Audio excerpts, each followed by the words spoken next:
दोस्तों हमारी जो सीरीज चल रही है सावो मैन ईटर की पैटरसन की बुक, उसका थर्ड चैप्टर है the attack on goods wagon. दोस्तों पिछले एपिसोड में आपने देखा था कि मैन ईटर ने कई अटैक किए थे और सरदार उंगन सिंह को उठा के ले गया था, जो कि जमादार थे इनके पैटरसन के पास में। उनका सिर्फ सिर छोड़ा था, बाकी पूरी बॉडी खाली थी। और भी लायंस ने अटैक किए थे, जहां पे वो टेंट के अंदर से 13-14 लोगों के बीच से लोगों को खींच के ले जाते थे, 6 लोगों के बीच से खींच लेते थे। और ये बार बार पेड़ के ऊपर बैठते थे लाइन के इंतजार में, लेकिन वो उस पे ना आके दूसरी कैंप साइट पे अटैक कर देता था। 80 मील का दायरा था उसके पास जिसमें वो अटैक कर सकता था, और पैटरसन थे एक। और दोस्तों वैसे ये सारी सीरीज, ये सारे जो एपिसोड है आपको प्लेलिस्ट में मिल जाएंगे मेरे चैनल पे। कोई सी भी जो मैं स्टोरी बनाता हूँ उसकी एक प्लेलिस्ट बना देता हूँ ताकि आपको ढूंढने में दिक्कत ना हो। वैसे जहाँ पहला एपिसोड खत्म होता है वहाँ जो लास्ट स्क्रीन आता है वो नए एपिसोड का होता है, जब नया एपिसोड आ चुका होता है। फिर भी अगर आप प्लेलिस्ट देखोगे मेरे चैनल पे तो man eaters of Kumaon, temple tiger and other man eaters, man eater of Rudraprayag, Kenneth Anderson के जो 9 मैन ईटर्स, ये सारी बुक्स वहाँ पे एज ए प्लेलिस्ट पड़ी है। एक साथ अगर आपको देखना होगा वहाँ मिल जाएंगे। तो आप इस एपिसोड को शुरू करते हैं कि ये पैटरसन बोलते हैं कि हम लोग वैसे खुले में टेंट लगा के सोते थे, लेकिन मेडिकल ऑफिसर डॉक्टर रोज आए। जो टेंट की रस्सियां थी उनमें सरसराहट हो रही थी, लेकिन जब वो लालटेन लेके बाहर गए तो कुछ भी नहीं मिला। लेकिन जब डे लाइट में देखा तो वहां पे पग मिल गया उसका, लाइन का मतलब आया था लाइन। इसका मतलब पैटरसन को पता चल गया कि इनकी और इनके साथियों की जान बच गई है या जान जाने ही वाली थी। अब इन्होंने कहा टेंट में सोना खतरे से खाली नहीं है, तो ये क्वार्टर्स में चले गए और वहां पे जहां फोर्सेस रहती थी वहां रहने लगे डॉक्टर ब्रोक के साथ। डॉक्टर ब्रोक मेडिकल चार्ज लेने के आए थे सावो में, हाल ही में आए थे। इनको एक हट मिली रहने के लिए जो टहनियों से और उसके ऊपर पाम के पत्ते डाल के बनाई गई थी, और उसको इन्होंने नदी के ईस्टर्न साइड पे बनवाया था। जो युगांडा की तरफ जो कैरावैन रूट था, जिसमें कि पूरे बड़े बड़े जखीरे चलते थे व्यापारियों के और सबके, जो पूरा एक ऊंटों का कैरावैन होता था, जिसको कि कारवां बोलते हैं। एक्चुअली हम लोग उर्दू में बोलते हैं कारवां, वही इंग्लिश में बन चुका है कैरावैन। और आजकल जो कैरावैन होती है, जैसे आपने मेरे वीडियो देखा होगा, मेरे पास भी 2 है, तो वो कैरावैन जो होती है उसी कारवां वर्ड से नाम आया है कैरावैन। और इस हट के चारों तरफ इन्होंने एक बाड़ा बना दिया था, जैसे जानवरों के लिए बाड़ा बनता है वैसा बाड़ा बना दिया था। और इस बाड़े का 70 गज का इसका डायमीटर था जो बाड़ा बनाया था। अब इनके जो पर्सनल सर्वेंट थे वो भी उसी बाड़े के अंदर रहते थे और रात भर आग जला के रहते थे। अब क्योंकि कॉटेज के अंदर, क्योंकि हट के अंदर गर्मी लगती थी, तो जो उसका वरांडा था, तो ये और डॉक्टर वहां बैठते थे। लेकिन बोले कुछ भी पढ़ना पॉसिबल नहीं हो पाता था। जब भी कुछ पढ़ो तो हमेशा लगता था कि लायन पता नहीं कहाँ से इस जो बोमा है, जो ये सर्किल है बनाया है 70 गज का, फांद के ना आ जाए और इनके ऊपर कूद जाए जब तक इनको पता चले। लेकिन यहाँ देखिए ये सोचने वाली बात है कि जिनके पास गन है, जिन्होंने कई सारे टाइगर भी मारे हुए हैं, वो इतना डर रहे हैं खुले में बैठने से। लेकिन जो इन्होंने अपने लिए हट बनवा ली थी, जो लेबर स्टाफ था, ज्यादातर इंडियन थे, वो सब तो टेंट में ही सो रहे थे। क्योंकि पेड़ पे बीच में एक किस्सा ऐसा भी हुआ था, यहाँ पे लोग पेड़ पे चारपाई लगा के सोने लगे थे, आगे आएगा, तो वो पेड़ ही टूट गया था। इतने सारे लोग पेड़ पे सोने लगे डर के मारे कि लायन पेड़ पे नहीं चढ़ेगा। लेकिन वो कैसे सोते होंगे, उनके पास तो हथियार भी नहीं थे। जिसके पास हथियार है, जब वो इतना डर रहा है तो बिना हथियार वालों का क्या हाल रहा होगा। और ये तो अपनी राइफल भी एकदम पास में ही रखते थे कि कुछ भी दिक्कत हो फट से उठाओ, और लोडेड राइफल। और बोल रहे हैं जब हम रात को बैठते थे तो बार बार इधर उधर आंखों से स्कैन ही करते रहते थे कि कहीं से कोई 2 आंखें हमें देख तो नहीं रही हैं। सुबह इनको कई बार मालूम चला कि लायन उस फेंस के, बोमा के उस पार आया, पग मार्क मिले, लेकिन अंदर नहीं आ पाया। हालांकि इस तरह के जो बाढ़ है, ये जो लेबर स्टाफ था उनके कैंप्स के आगे बना दी गई थी, या तो कम ऊंची होगी या जो उनकी फेंस लाइन फांद जाता था और हर एक या दूसरे दिन किसी एक लेबर स्टाफ को खींच के ले जाता था। और आज एक आदमी को उठा लिया, कल दूसरे को उठा लिया। ये रिपोर्ट्स इनके पास अक्सर आती रहती है रेगुलर वे पे। वो बोला मुझे बहुत दर्द होता था इस बात से। अब पैटरसन बोल रहे हैं कि रेल हेड कैंप था, इसमें 2-3 हजार लेबर स्टाफ थे, तो एक आध गायब हो जाते थे क्योंकि दूर दूर कैंप फैले थे, तो कोई उतना ज्यादा नोटिस नहीं ले रहा था। हर आदमी को लगता था कि इतने सारे 2-2.5 हजार लोग हैं तो मैन ईटर उनमें से किसी को मारेगा, मेरा नंबर थोड़ी ना आएगा। तो वो थोड़ा सा कॉन्फिडेंट फील करते थे कि वही थोड़ी ना है, दूसरे को ले जाएगा। लेकिन जो बड़ा कैंप था जब वो आगे चला गया, रेलवे मतलब जो रेलवे की पटरियां या जो ब्रिज का काम था आगे बढ़ गया, तो स्टाफ को भी वहीं शिफ्ट कर दिया गया। तब जो रह गए उनके लिए प्रॉब्लम हो गई। अब रेलवे आगे निकल गई थी, पैटरसन को यहीं छोड़ दिया गया। कुछ 100 लेबर स्टाफ थे कि इनके साथ तुम ब्रिज का काम कंप्लीट करो, बाकी जो पटरी बिछाने का काम था वो आगे चला गया था। अब लायन के पास कुछ 100 आदमी ही थे, तो उसको तो रोज एक आदमी चाहिए था, दूसरे दिन आदमी चाहिए था, तो उसने ज्यादा कंसंट्रेट कर दिया अपने अटैक्स को इन लोगों पर। अब लोगों में भगदड़ सी मचने लगी और इनको बहुत प्रेशर बनाना पड़ रहा था उनको कि तुम लोग जाओ मत, यहीं रहो। और वो इस शर्त में माने कि जब मैंने उनको अलाउ कर दिया कि तुम लोग अभी बाकी सारे काम छोड़ दो, अपने टेंट के सामने बहुत लंबे लंबे ऊंचे ऊंचे बोमा बना दो। बोमा मतलब वो जो टहनियों की बाड़ है, ताकि लायन अंदर ना आ पाए। अब उसके जो बोमा के अंदर ये लोग सोते थे, वहां एक आग भी जलती थी और एक नाइट वॉचमैन जिसकी ड्यूटी होती थी, तो कई पेड़ पे कनस्तर टांग दिए थे और उसमें रस्सियां बांध के वो हिलाने का उसका काम था। ऐसा अगर आप अभी देखोगे उत्तराखंड में तो रेगुलर वे पे होता है आज भी। जंगली सुअर आते हैं रात को फसल खाने के लिए, तो ज्यादातर जिनके भी खेत है सबने ये किया होता है कि आम का पेड़ है, किसी पे कनस्तर बांधा होता है, और जैसे ही उनको जरा सी भी आहट है, तो भले ही वो घर के अंदर है या जहां सो रहे हैं, बार बार उठ के कौन जाएगा, वहीं से उसको एक बार जोर जोर से टन टन टन टन बजता है, तो जो भी जानवर होते हैं भाग जाते हैं। फिर इनकी नींद लगती है, फिर थोड़ी देर में आहट होती है, फिर हिला देते हैं, तो जो भी जानवर होता है डर के भाग जाता है। तो इन सब के बावजूद लायन पे कोई असर नहीं हो रहा था और आदमी तो गायब हो रहे थे। जब रेल हेड का जो कैंप आगे गया था, जो पहले भी बताया, कैंप के लेबर स्टाफ तो भेज दिए गए थे, लेकिन जो उनका हॉस्पिटल था वो वहीं रह गया पीछे। और जहां ये पैटरसन थे उससे बस आधा मील से थोड़ा ज्यादा ही था, और उस हॉस्पिटल के चारों तरफ अच्छी फेंस भी लगाई गई थी। लेकिन ये लायन के लिए कुछ नहीं, जो फेंस थी उसमें एक स्पॉट देख लिया जो थोड़ा कमजोर था, वहां पंजे मार मार के उसको चौड़ा करके वहां से अंदर घुस गए। अब लायन ने उस पर छलांग मारी और डर के मारे पीछे हटा, तेजी के साथ पीछे गया, और पीछे दवाई के डब्बे रखे थे, लोहे के टिन के टाइप के, वो खड़बड़ खड़बड़ करके गिरने लगे। अब वो जब गिरने लगे, कुछ कांच की शीशियां भी टूट गई, इतनी आवाज से लायन ठिठक गया, तो वहां से छोड़ के दूसरी तरफ चला गया। अब यहाँ पे 3-4 पेशेंट थे जिनकी किस्मत खराब थी। वो एक टेंट को फाड़ के अंदर घुस गया, 2 के ऊपर कूदा, वो बुरी तरह से घायल हो गए, और एक को मुंह में दबा के चला गया। अब जो 2 घायल लेबर स्टाफ थे वो वहीं पड़े रहे। हुआ क्या था कि जो जो उसने आनंद फानन में पंजे मारे थे, टेंट की छत जो है गिर गई, मतलब कपड़े की, उससे ढक गए, तो लायन को दिखे ही नहीं। अब सुबह सुबह ही ये पहुंच गए, तो इन्होंने वैसे कपड़ों से ढका हुआ उनको पाया, वो जो टेंट के कपड़े से ढका हुआ। तब इन्होंने डिसाइड किया कि ये जो हॉस्पिटल है इसको भी वहीं भेजना पड़ेगा जहां पे पूरा लेबर स्टाफ रह रहा है, दूर। वहां पे जल्दी जल्दी एक फेंस बनाई गई बड़ी सी, और उसी दिन शाम होने तक ये जो टेंट था, हॉस्पिटल टेंट, इसके पेशेंट्स को वहां शिफ्ट कर दिया गया। अब जो उसका बोमा था, जो उसका सर्किल था, उसके अंदर ये बैठ गए बंदूक लेके कि लायन दोबारा आएगा जब कल आया था। लेकिन लायन वहां नहीं आया। जिस तरफ नया हॉस्पिटल भेज दिया गया था, जो टेंट और उसके पेशेंट, उस तरफ से एक गुर्राहट और दहाड़ सुनाई दे रही थी। अब इनको लगा कि इनके जो खूंखार दुश्मन है उन्होंने फिर से इनको चकमा दे दिया है। अब यहां पहुंचने में मालूम चला कि लायन एक भिश्ती को ले गया है जो पानी लेके आता था, और बाकी के जो लेबर स्टाफ थे उनकी आंखों के सामने हुआ था पूरी लाइट में, क्योंकि बॉनफायर जल रही थी, और जो आग जलने की रोशनी होती है उसके दौरान सबने देखा था कि वो उठा के भिश्ती को लेके जा रहा है। अब जो भिश्ती सो रहा था उसका सर टेंट के बीचों बीच में था, पैर उसके जो टेंट है उसके एकदम पास में थे, टेंट की जो दीवार है, कपड़े की दीवार। लायन ने क्या किया, ऐसे खोद के या पंजे से उठा के अपना सिर अंदर डाला टेंट के, उसको भिश्ती दिख गया, वहीं से उसने पैर पकड़ा और पैर पकड़ के बिना टेंट में घुसे उसको बाहर निकाल लिया। अब जब उसको खींचा जाने लगा तो जो भिश्ती था, जो वाटर कैरियर था, उसने ऐसा कुछ सहारा ढूंढा, तो एक बॉक्स जो कपड़े का या किसी चीज का संदूक था वो पकड़ में आ गया। वो भी लायन के प्रेशर से खींचता चला गया, बाहर तक खींचता गया। जब जाके एक डंडे में वो टकरा गया संदूक, तब इसकी पकड़ छूट गई और संदूक वहीं रुक गया। उसने फिर जान लगाई, उसने जो टेंट की रस्सी है उसको पकड़ लिया।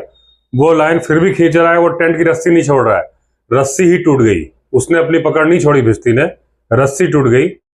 अब जैसे ही वो पूरा विजिबिलिटी में आया, लायन उसके गर्दन पे कूदा, अपने दांत गड़ा दिए। बस थोड़ी देर तक तो वो कांपता रहा भिश्ती। ये सब आंखों देखे वालों का हाल, आंखों देखे वालों ने सुनाया, और थोड़ी देर में उसकी चिल्लाहट कब कभी सब बंद हो गई, यानी कि उसकी जान जा चुकी थी। अब लायन ने उसको मुंह में ऐसे उठाया जैसे कि बिल्ली चूहे को उठाती है, और वो फेंस में चारों तरफ घूमने लगा कि वो जो जगह थी वीक स्पॉट जहां से घुसा था वो उसको मिल नहीं रहा था, वहीं से उसको निकलना था। अब जब उसमें से निकलने की जगह उसको मिल गई तो वो तो वहां से केवल लायन निकला था, अब तो उसके पास शिकार था। पहले वो निकला, उसको खींचा तो वो उसके कपड़े वपड़े जो कांटे थे, जो बोमा की कांटे थे उसमें फंस गए, तो भी खींच लिया, कपड़े फटे रह गए, उसको निकाल के ले गया। वो ड्रैग मार्क इजीली विजिबल थे तो उसको फॉलो करते गए तो 400 मीटर दूर उनको उसके रिमेन्स मिल गए। और भी ज्यादा भयानक दृश्य था। इसके सिर्फ जबड़े बचे थे, एक हथेली बची थी, कुछ बड़ी हड्डियां बची थी और खोपड़ी का टुकड़ा बचा था। अब वहां पे एक चांदी की अंगूठी पड़ी थी और उसके दांत पड़े थे। ये सब सामान समेट के उसकी विधवा को इंडिया भेज दिया गया। अब ये डिसाइड किया गया कि हॉस्पिटल को और आगे भेज दिया जाए, तो और तगड़ा बोमा बनाया। बोमा मतलब जो वो वॉल लकड़ी की टहनियों को गाड़ गाड़ के जो जानवरों को प्रोटेक्ट करने के लिए जो बनाते हैं, वो बाड़ और स्ट्रांग बनाई गई। हॉस्पिटल को आगे शिफ्ट कर दिया गया। अब जब पेशेंट को शिफ्ट कर दिया गया तो उन्होंने एक पुरानी गुड्स वैगन थी उसको उस जगह पे खड़ा कर दिया जहां पे कल हॉस्पिटल था, जहां से ये भिश्ती को लेके गया था। डॉक्टर ब्रोक और पैटरसन वहां पे बैठे। उस बोमा के अंदर इन्होंने कुछ टेंट छोड़ दिए थे ऑलरेडी लगे हुए और उसमें पशु बांध दिए। अब लायंस को आज दिन में 3 जगह पे देखा गया था जहां पे वो कुछ ना कुछ कर रहे थे, कभी जानवरों पे कभी इंसान पे, और एक लेबर स्टाफ अकेला जा रहा था दिन में, उसको भी पकड़ने की उन्होंने कोशिश की थी। अब वो आदमी जल्दी से ऊपर चढ़ गया पेड़ पे तो बच गया, लेकिन वहां भी मरे समान था, इतना डरा हुआ था। तभी वहां से एक ट्रेन गुजर रही थी, जो ट्रैफिक मैनेजर था उसने देख लिया था तो उसने अलर्ट किया, तब बचाव दल पहुंचा। अब कुछ लेबर स्टाफ ने देखा कि डॉक्टर ब्रोक को स्टॉप कर रहा है लाइन, जब वो हॉस्पिटल से लौट रहे थे। अब जो गुड्स वैगन इन्होंने खड़ी की थी, जो जहां पुराना हॉस्पिटल था, वो इनके टेंट से करीब 1 मील की दूरी पर था, और इन्होंने पता नहीं क्यों बहुत लेट कर दिया, 10 बजे रात को पहुंचे। वो बोले किस्मत से हम सेफली पहुंच गए, लेकिन ये गलत किया था हमने, इतनी रात को नहीं आना चाहिए था। अब इसका जो डोर था गुड्स वैगन का, उसका निचला हिस्सा इन्होंने बंद कर दिया, ऊपरी हिस्सा इन्होंने खोल दिया ताकि बाहर दिखता रहे, और वो जो दिख रहा था वो बोमा ही दिख रहा था जहां कल लायन ने भिश्ती को उठाया था। अब काफी रात हो गई थी, इंतजार कर रहे थे, अंधेरे में इनको कुछ नहीं दिख रहा था, काफी बोरियत सी महसूस हो रही थी। तभी रात मिडनाइट में इनके राइट हैंड साइड पे एक टहनी टूटी। इनको ये तो पता चल गया था कोई जानवर आसपास है, अब वो कौन है वो समझने की बात थी। तभी धड़ाम की आवाज आई, मतलब कोई बड़ा जानवर बोमा को कूदा है। अब जितने पशु या जानवर बांधे हुए थे वो भी बड़े बेचैन से हो गए थे और ये फील कर पा रहे थे उनकी बेचैनी। तो इन्होंने अपने साथ जो डॉक्टर ब्रोक थे उनको बोला कि मैं बाहर जाता हूँ और ऐसे लेट जाता हूँ ताकि लायन मुझे, और मैं लेटे लेटे उसको देख भी पाऊंगा और लायन मुझ पर हमला करने आएगा। लेकिन डॉक्टर ब्रोक ने बोला नहीं, जहां तुम हो वहीं रहो। और ये बोल रहे हैं मैंने डॉक्टर ब्रोक की सलाह मानी, ये बहुत अच्छा डिसीजन था, क्योंकि कुछ सेकंड बाद ही मुझे मालूम चल गया कि मैन ईटर खड़ा होकर हमें घूर रहा है, और वो भी उतनी दूरी से जिसमें वो छलांग मार के हमारे ऊपर गिर सकता है। अब जब इतनी देर से साइलेंस थी तो ये सोच रहे थे कि वो लायन बोमा के अंदर क्या कर रहा होगा, लेकिन वो बोमा में एक राउंड मार के आ चुका था और इनको ही स्टॉप कर रहा था, जो इनकी गुड्स वैगन खड़ी थी। अब थोड़ी देर में इनको लगा कि क्योंकि इनकी आंखें बहुत थक चुकी थी, लगातार अंधेरे में देखने से बड़ा स्ट्रेन आ गया था, इनको लगा कुछ आ रहा है भारी भारी अंधेरे में ही। इन्होंने धीरे से पूछा ब्रुक से कि तुम्हें कुछ दिखा? डॉक्टर ब्रुक ने कोई जवाब नहीं दिया। बाद में इन्होंने बताया कि उनको भी कुछ काला काला आता दिखा था। तभी एकदम साइलेंस हो गया। तभी अचानक से धाड़ करके लायन कूदा और इन्होंने फायर किया। उसी टाइम पे ब्रोक ने भी फायर कर दिया। 2 फायर हुए। उसकी जो चमक आई, जो बिजली से चमकी, उससे लायन डिस्ट्रैक्ट हो गया और वैगन के अंदर ही आके गिरा।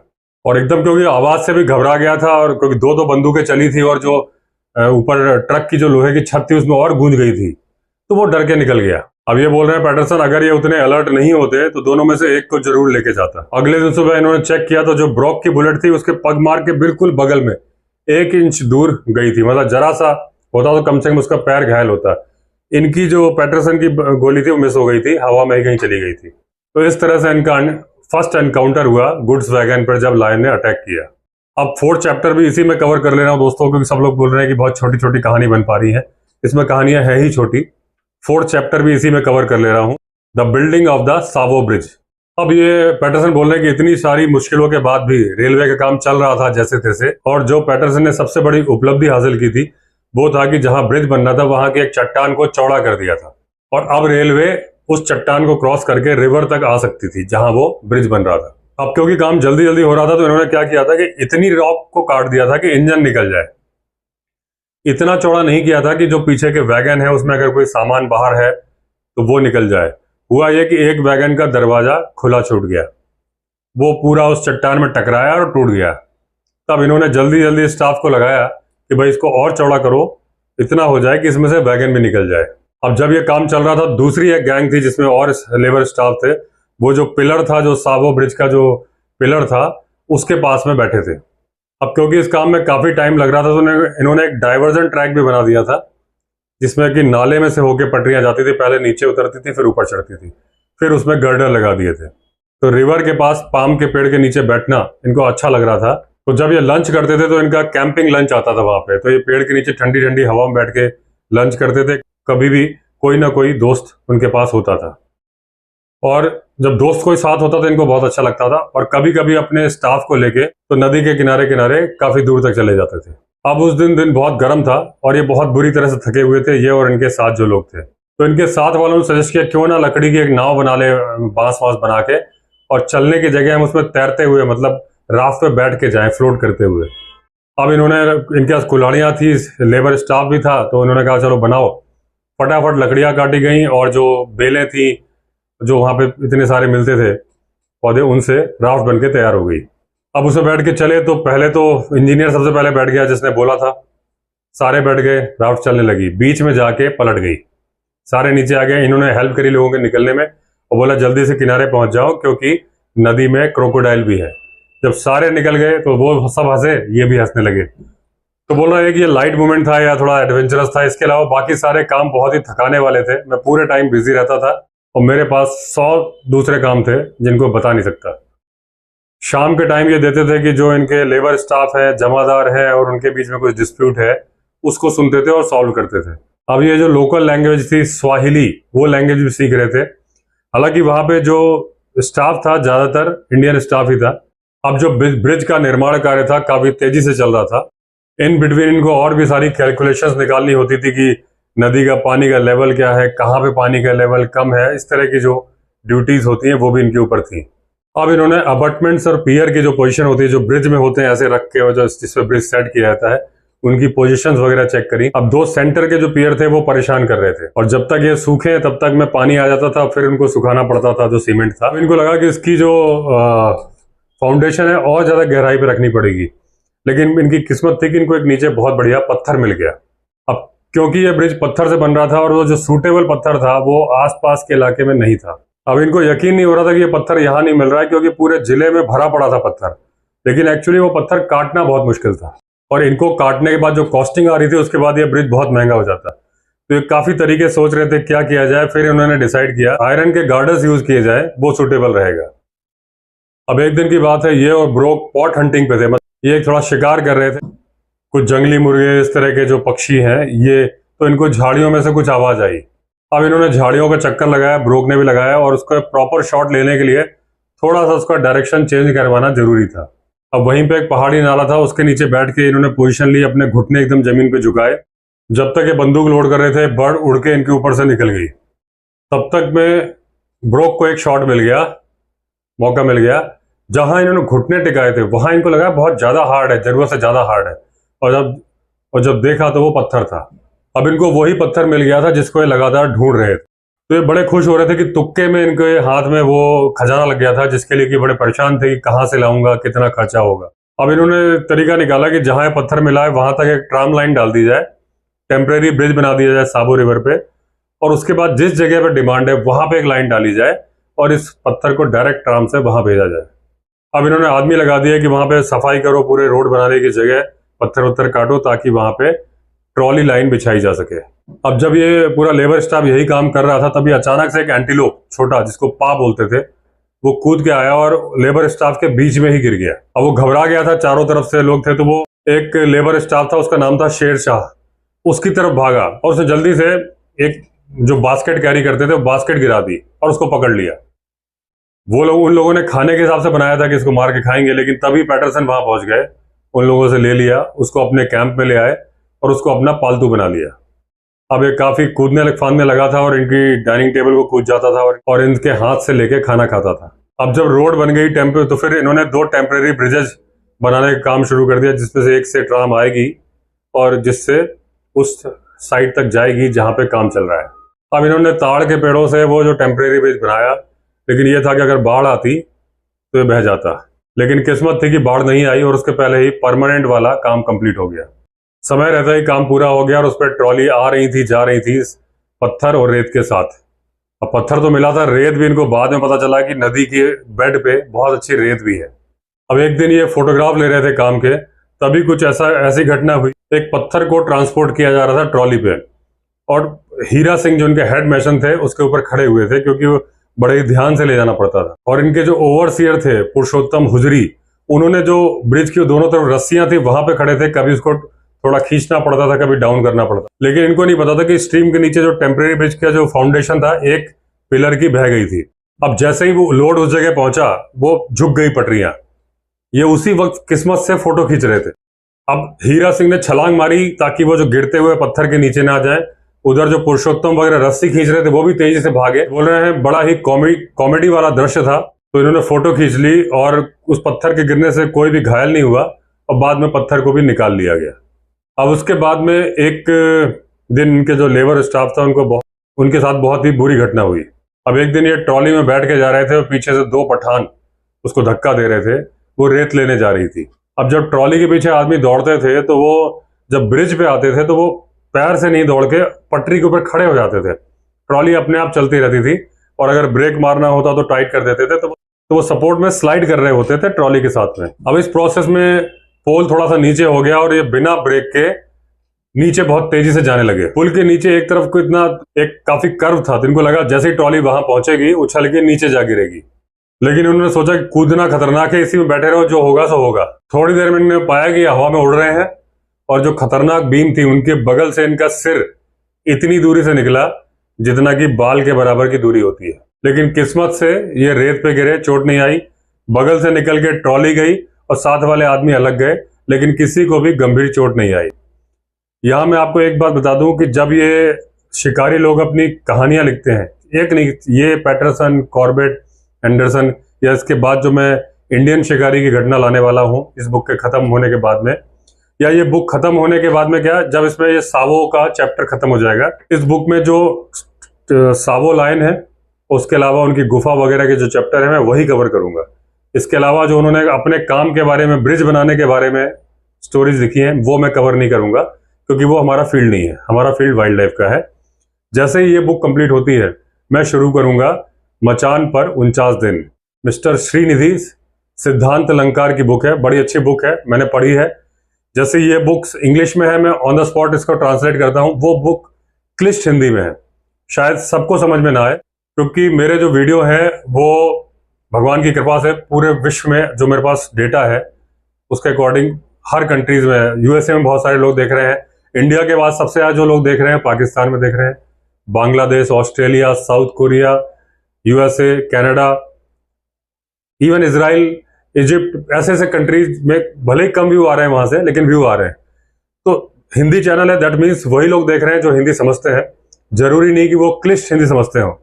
तो जिस तरह से मैं इस इंग्लिश को ट्रांसलेट करके हिंदी में बोलता हूं, वैसे ही मैं क्लिष्ट हिंदी को ऑन द स्पॉट ट्रांसलेट करके बोलचाल वाली हिंदी में उस बुक को करूंगा और आप लोगों को बहुत अच्छा लगेगा, क्योंकि उनका नाम सिर्फ श्रीनिधि सिद्धांत अलंकार नहीं है, एक्चुअली वो सिद्धांतवादी शिकारी थे।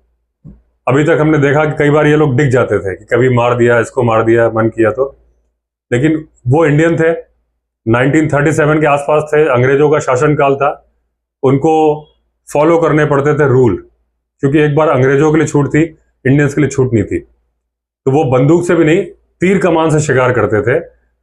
तो उन्होंने डाकुओं पे भी अटैक किया था, डाकुओं से बंदूक छुड़ा के रात को जाके थाने में जमा की थी, हाथी से भी सामना किया था, बहुत कुछ किया था। आपको बहुत अच्छा लगेगा जब मैं वो सीरीज करूंगा।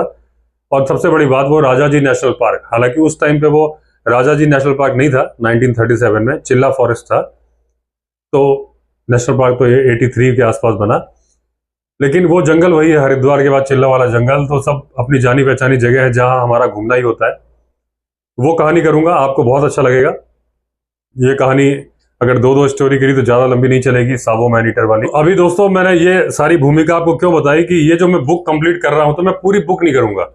अब इसमें जैसे अलग अलग चैप्टर आते हैं, कुछ लेबर स्टाफ की प्रॉब्लम के बारे में आया, या इन्होंने कुछ ब्रिज बनाया, तो उससे हमें क्या लेना देना है, हमें तो वाइल्ड लाइफ से मतलब है। तो जितनी स्टोरी वाइल्ड लाइफ की आएगी, जिसमें भी वाइल्ड लाइफ जरा सी भी आ रही है वो मैं कवर करूंगा, जो बिल्कुल वहां की प्रॉब्लम्स के बारे में है वो मैं छोड़ दूंगा। तो दोस्तों मैं अगला चैप्टर जो उसमें कवर करूंगा वो है रीजन ऑफ टेरर। तो चलिए दोस्तों, अगर आपने चैनल सब्सक्राइब नहीं किया है तो चैनल सब्सक्राइब कर लीजिए। फिर मिलते हैं अगले वीडियो में, तब तक के लिए all the best. Vande Mataram.